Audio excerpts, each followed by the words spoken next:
On February 21st, 2023, Hong Kong woke up as usual. Traffic jams, the business district, luxury shop windows. But by evening, the city was talking about something else. The disappearance of Abby Choi Tin-Fung, a 28-year-old model and socialite.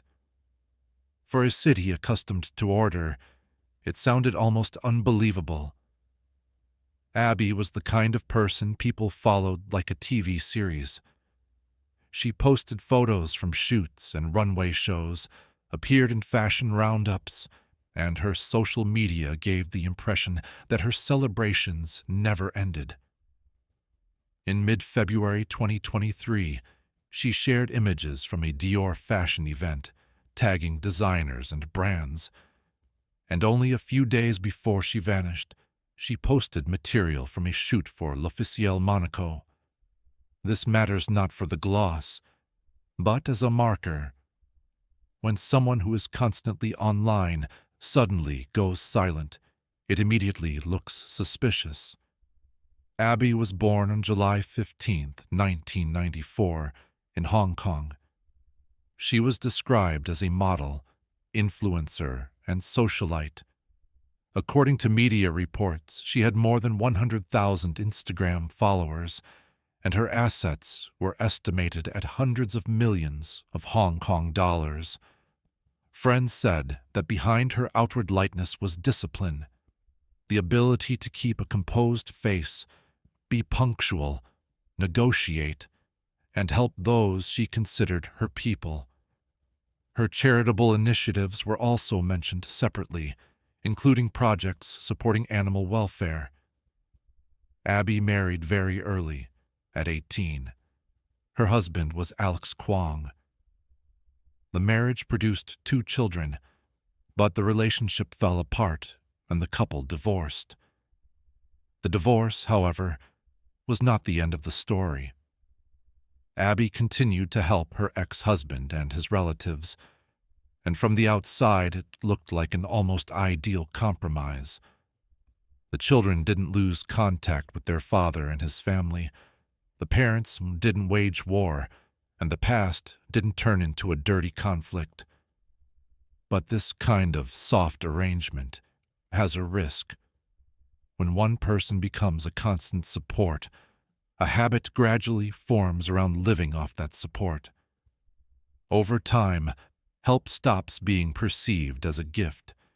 It becomes an obligation that others begin to feel entitled to. Later, Chris Tam entered Abby's life, an entrepreneur from a family connected to the Tamjai restaurant chain. In 2016, they held a wedding ceremony. Police later emphasized, however, that there was no official marriage registration. Abby and Chris had 2 more children, bringing her total to 4. In public, it looked like a rare example of a large family without drama. Shared trips, celebrations, children growing up side by side. In real life, though, everything came down to something that in Hong Kong is almost an absolute value real estate. For locals, an apartment is not just housing. It is status, security, and capital that can be passed on to children. And it was precisely an apartment that became the center of the future tragedy. The property in question was on Kadoorie Hill in the Kowloon Tong area, an address Hong Kong perceives as for the very rich. According to the press, in 2019, Abby purchased a 4-bedroom apartment there of about 1,820 square feet for at least 70 million Hong Kong dollars. The registered owner on paper was her former father-in-law, Kwong Kao, a former police officer. Reports noted that putting the property in his name could have reduced transaction taxes. In practice, the apartment became the home for the Kwong family, including Abby's children from her first marriage. On an everyday level, it's easy to explain. A mother wants her children to live comfortably and close to part of the family. But legally, this structure is a delayed action mine. When one person's name is on the documents and another person pays, disputes arise over who the real owner is, and any conflict turns the apartment into leverage. By early 2023, according to police and media reports, relations between Abby and the Kwongs had deteriorated. Abby decided to sell the apartment. Importantly, it was not about leaving her former in-laws homeless. Reports said she was considering finding them alternative housing, but the sales itself meant the end of the old arrangement. And it also would have cut the Kwong family off from the main resource around which expectations had already formed. Police directly cited financial disagreements as the motive. There was talk of a dispute involving tens of millions of Hong Kong dollars and dissatisfaction among some people with how Abby managed her assets. When money and real estate become a matter of life, emotions stop being rational. And here, according to investigators, the conflict escalated into planning a crime. On February 21st, Abby disappeared. According to the investigation, she got into a car that she used along with a driver. The driver was Anthony Kwong Alex's older brother and Abby's former brother-in-law. When Abby did not show up where she was expected, it became clear something was wrong. She didn't answer calls, her phone was silent, and so were her social accounts. The next day, February 22nd, she was officially reported missing. According to people who spoke with Abby, she was highly organized and almost always kept her phone close. So alarms spread quickly, first at the school, then within the family.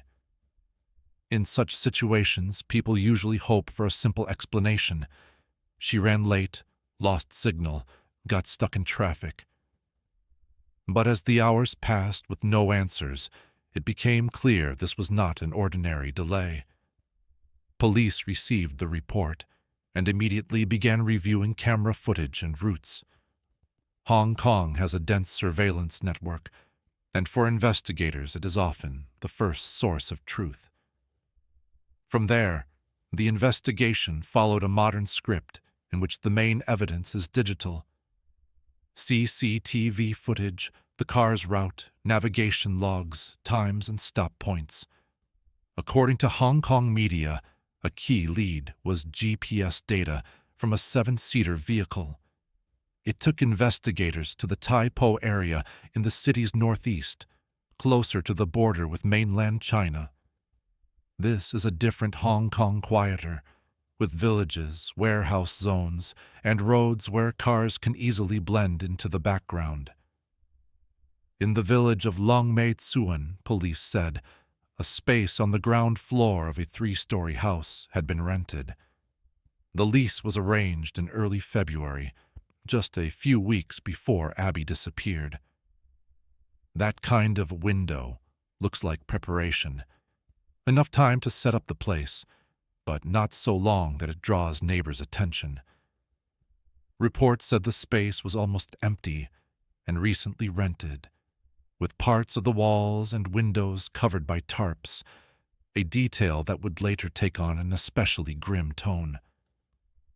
On February 24th, police entered the rented house and found human remains and items suggesting an attempt to destroy evidence. Police spoke of a meticulous, carefully prepared scene. For Hong Kong, a city with a relatively low level of violent crime, it was a shock. The story instantly moved beyond society gossip and became international news. When officers entered the house, they found not only remains but also personal items linking the location to the missing woman, documents and bank cards. Investigators also found tools and protective items, things that, police said, indicated a careful effort to conceal traces. That was when phrasing about a cold-blooded and methodically prepared scene appeared in the press. For residents, it sounded almost unreal, as if someone had Zerani turned a living space into a place designed for one purpose: to leave no evidence behind. After the first discoveries came a second phase, searching for what had not been found in the house. Large teams of police, rescue workers, and specialists took part. They combed areas around Tai Po, interviewed witnesses, and studied tiny details on video. According to reports, the search involved the Flying Tigers unit, as well as divers and teams working in difficult terrain. At the first briefing, police did not publicly name the victim, but confirmed key circumstances. Body parts were found in a refrigerator and among kitchen items, and some crucial fragments were missing from the scene. Investigators also said the house had been rented only a few weeks earlier and looked like a space prepared for a crime. The main hypothesis was stated at the same time. The conflict was tied to large sums of money and assets. After the arrests, the issue of the Kaduri Hill apartment resurfaced. Abby's mother sought a court injunction to prevent any transactions involving the property, so it could not be sold or transferred before proceedings concluded. The press wrote that the apartment itself later appeared in listings and could change hands for about 72.8 million Hong Kong dollars, a figure that once again underscored what was at stake. Detentions began on February 25th. Police arrested Anthony Kwong, his father Kwong Kao, and his mother Jenny Lee. Kao and Anthony were charged with murder. Jenny Lee was charged with perverting the course of justice. Meanwhile, the main suspect, Alex Kwong, was still at large. A search began, and the case quickly became so high-profile that police deployed significant resources, including specialists and units used in complex operations. On February 26th, Alex was arrested at a pier while allegedly trying to leave Hong Kong by sea. Reports said he was attempting to flee on a speedboat. That detail reinforced the sense of a premeditated script. When someone prepares an escape, they anticipate consequences before they arrive. After his arrest, he too was charged with murder. The investigation did not end there. A question remained. What else had been thrown away, hidden, or destroyed? Police believed some evidence might have ended up at a landfill. On February 28th, more than 100 officers began searching at the Ta Kwu Ling landfill, grueling, monotonous work where every bag of trash could matter. In March, DNA analysis confirmed that the remains belonged to Abby Choi.